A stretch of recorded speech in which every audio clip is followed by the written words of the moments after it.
What's up everyone, welcome back to yet another recipe video. So happy to have you all here. Today I'm gonna be making a very delicious classic American burger from scratch with 3 different types of bun: traditional bun, black bun, and gluten-free bun for those who cannot have gluten in their diet. Enough talking, let's go make this very delicious burger.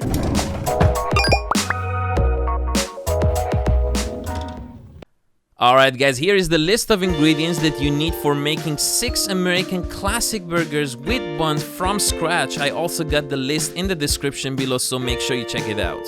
You might freak out already to see all of these ingredients, and that's why you might think, I would buy ready-to-go buns and burger patties. Well, sure you can, but come on guys, because making these babies from scratch is damn worth it.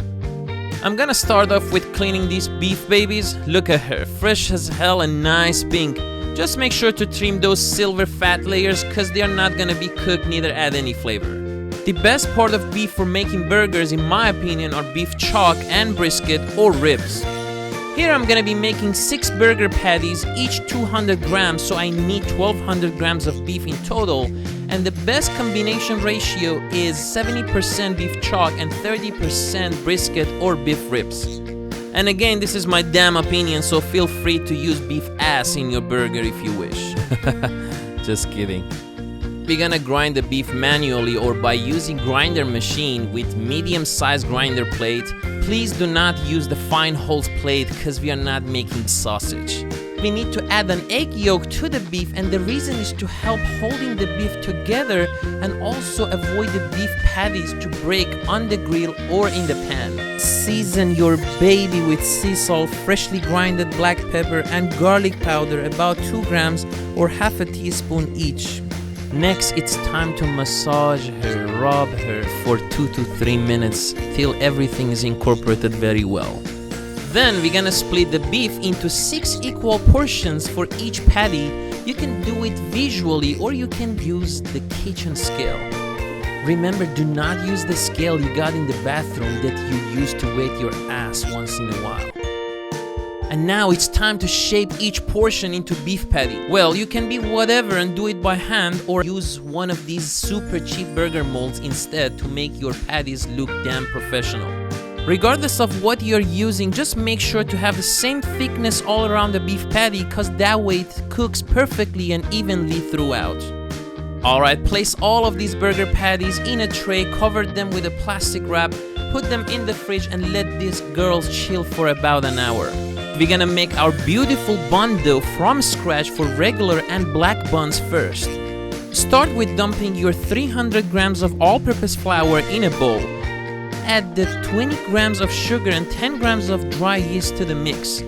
We're gonna add 6 grams of sea salt and 20 grams of milk powder to the rest of the dry ingredients.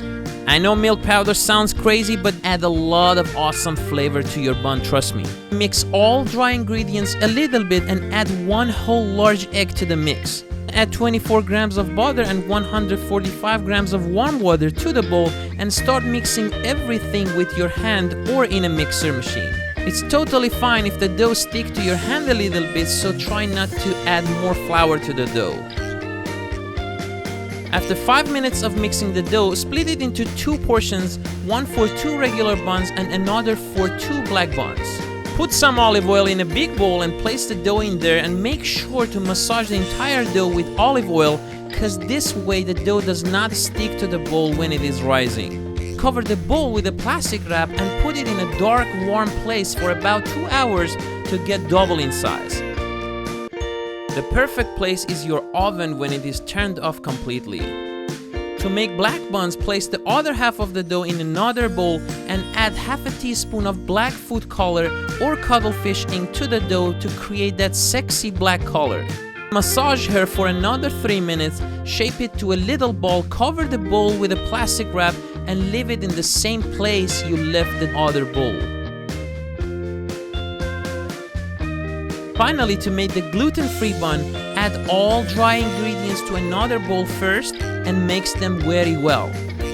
Massage the dough for about 5 minutes and, like the other dough balls, cover the bowl and let her rest right next to her friends. Alright guys, after about 2 hours the dough should already be doubled in size. So take her out of the bowl and place her on your working surface. Then massage her for about a minute and split it into 2 pieces. Now you can use a touch of flour to work with her easier. First, roughly shape the dough into a small ball and then put it on the working surface and roll it in your hand like the way I'm showing you to shape it into a perfect dough ball. And then do the same thing to the other dough balls to finally end up with 2 small dough balls for each type of buns. Place all dough balls gently on your silken baking sheet, cover the tray with plastic wrap, and put it aside for another 30 minutes for the final proofing step. One little caveat here is that it is totally normal for you have a hard time working with gluten-free dough.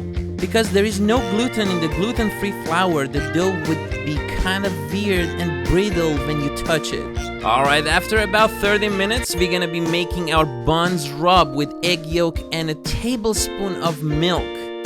The reason I'm using milk is that the sugar in the milk caramelizes the buns even more and gives that sexy golden brown color to the buns that everybody loves. Bring these gorgeous ladies back and brush the egg milk mix on them, but you gotta make sure to treat these ladies with love by sprinkling sesame and black caraway seeds on them. Finally, in the oven for 20 minutes at 400 degrees of Fahrenheit or 205 Celsius till golden brown. And the moment of truth, oh ho ho, there she is! Hot, sexy ladies. Put them aside so they can cool down a little bit. We're gonna chop our big ass tomato and white or yellow onion to make them ready to go on the burgers. Here I use white onion because it has a sweet flavor and less acidic, so it makes it perfect for our burgers. We're gonna season our beautiful burger patties with generous amount of sea salt, freshly coarse grinded black pepper, and garlic powder. Guys, it is very important to take out the burger patties from the fridge and let them come back to the room temperature before cooking them. Otherwise, if you put cold patties on the heat, they will dry outside and be raw inside and make you damn disappointed. Make sure to season these ladies on both sides and all around. Cut the buns in half to make them ready to be toasted. As you can see, the buns came out very soft inside and nice golden brown outside. Put the pan on high heat and you have to spin it like how I did because that gives extra flavor to the burgers. Once the pan heats up, add about 2 tablespoons of olive oil, season the pan lightly with salt and black pepper and start toasting these beautiful ladies because she loves it. After toasting the buns, we're gonna caramelize the onions with a touch of salt and black pepper. You can of course use raw onion, but in my opinion it's much better to grill them because they become sweeter and elevate your burger's flavor much more. After the onions are done, wait for the pan to heat up perfectly and then add 2 more tablespoons of olive oil and place the burger patties gently one by one in the pan. Guys, please do me a favor and do not touch these ladies at all for 3 damn minutes. That's one very important tip to have a great burger, so do not touch or flip them often. After 3.5 minutes, gently flip the burgers and then brush butter on them. Gosh, so awesome. After 3 more minutes, it's time to place our beautiful cheddar cheese on these ladies. Put the lid on and wait 1 more minute for the cheese to melt down on her. And finally, we are done, guys. One more important tip though. You have to let the burger rest for about 5 minutes and do not damn touch it, because if you do so, you're gonna push all that beautiful, nice juice outside and I'm gonna be so pissed. It's time to assemble our burgers. We're gonna start off with our toasted bun. Put some mayo on it and season it with a touch of garlic powder and oregano. Place a couple of fresh lettuce leaves and add a slice of tomato and grilled onion on top. Place the burgers in there, put more mayo on the other half of the bun, and finally place the bun on the burgers. And do the same thing for black bun burger and gluten-free one. Alright guys, I hope you make these burgers at home and enjoy it with your friends and family. And again, you do not have to do everything from scratch, which I truly believe it's really worth it. I hope you guys enjoyed the video today, and guys, a lot more videos coming out your way, so please make sure to subscribe and turn that notification on to not miss anything in the future. Thank you so much for watching, and see y'all next time.